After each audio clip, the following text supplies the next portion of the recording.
Imagine this. Seneca the Younger, Rome's most famous Stoic, opens a Twitter account. Within hours, he's trending. One of his pithy quotes goes viral. We suffer more in imagination than in reality. But soon, the backlash begins. Someone posts, "Easy for a rich Roman senator to say." A parody account tweets, "Seneca, after a bad day at the Colosseum, just meditate, bro." The trolls arrive. The algorithm amplifies the outrage. Would he clap back, retreat, enlighten the mob? Would Seneca survive social media? It's a fun question on the surface, but beneath it lies a serious inquiry about ancient wisdom in the face of modern chaos. What happens when the Stoic soul meets the digital storm? Let's explore what Seneca might have taught us about life online, and whether he could have kept his composure in a world built to hijack our attention and distort our values. Who was Seneca, really? Lucius Aeneas.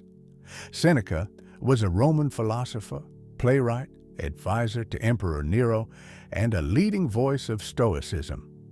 His letters and essays, letters to Lucilius on the shortness of life, on anger, are among the most practical guides to managing emotion, time, and ego ever written.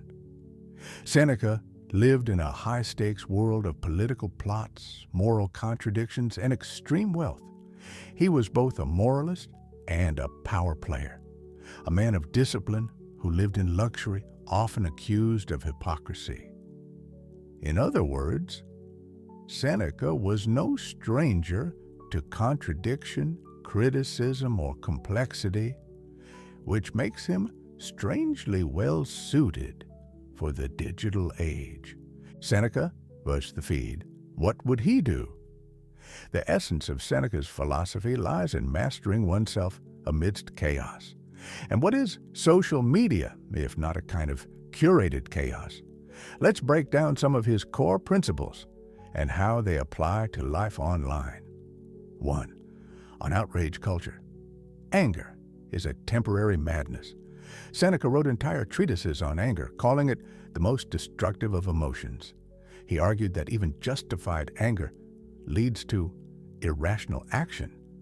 If he saw Twitter today, designed to fuel outrage, retweets of fury, and performative indignation, he might shake his head and write, "Nothing is gained from shouting into the void. The wise man waits, watches, and chooses his reply, not with heat, but with reason." Seneca would urge us not to jump into every fight, not because injustice doesn't matter, but because anger rarely improves it. 2. On comparison. No man is crushed by misfortune unless he has first been deceived by prosperity. Endless scrolling offers endless comparisons. Their body, their success, their highlight reel. Seneca warned us not to envy appearances. We become unhappy when we look at what others have rather than at what we can control. Seneca would likely advise unfollowing people who stir envy and focusing instead on virtue. What kind of person you're becoming, not how your life looks from the outside. In his view, comparison is the fast track to misery. Self-respect is the antidote. 3.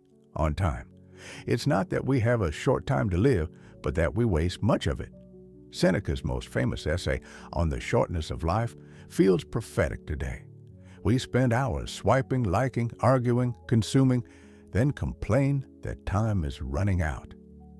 Seneca might write today, "You say you have no time for reading, reflection, or meaningful work, yet you scroll through trivialities until your thumb aches."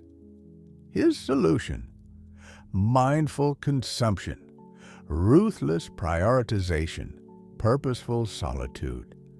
Seneca survived a corrupt empire. He could probably survive Instagram if he posted intentionally, ignored the noise, and logged off often. The limits of Stoicism in a hyperconnected world, and yet there's a twist. Seneca for all his brilliance, was also human. He struggled with his own contradictions. He was wealthy while preaching simplicity. He served Nero while writing about virtue. He asked hard questions, but didn't always live up to the answers. In today's world, he might be canceled for hypocrisy, his privilege dissected, his teachings memeified, his nuance lost in the algorithm. Would he survive? Perhaps, but not unscathed. The real question isn't, would Seneca survive social media? It's, would we survive it without Stoicism? What Seneca can teach us today. If Seneca lived now, he might not obsess over followers or trends. He'd use social media sparingly, if at all. And when he did, his purpose would be clear: to elevate minds, not inflate egos. Here are 5 timeless Senecan practices you can apply to thrive in the digital age. Pre-scroll reflection. Before opening social apps, ask, why am I doing this? What do I hope to gain? Emotional audit. After consuming content, pause and check in. Do I feel better or worse? Am I clearer or more scattered? Daily disconnection. Schedule time offline to reclaim your mind. Silence is fertile ground for clarity. Post with purpose. Share only what serves truth, value, or beauty. Resist the urge to impress. Practice memento mori. Remember, you won't live forever.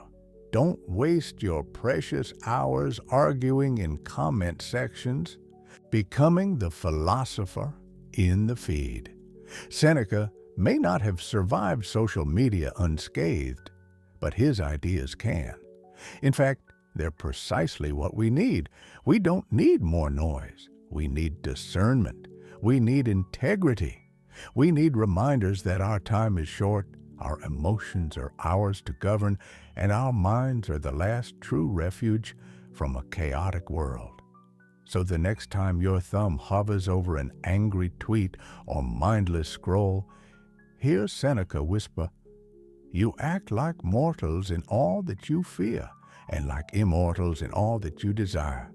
In other words, choose better, choose now, choose peace. Seneca wouldn't rage online. He'd log off, reflect, write, and return only if he had something worth saying. Maybe we should too.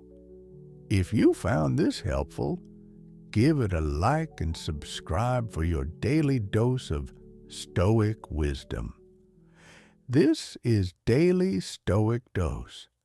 Clarity, calm, and courage, one day at a time.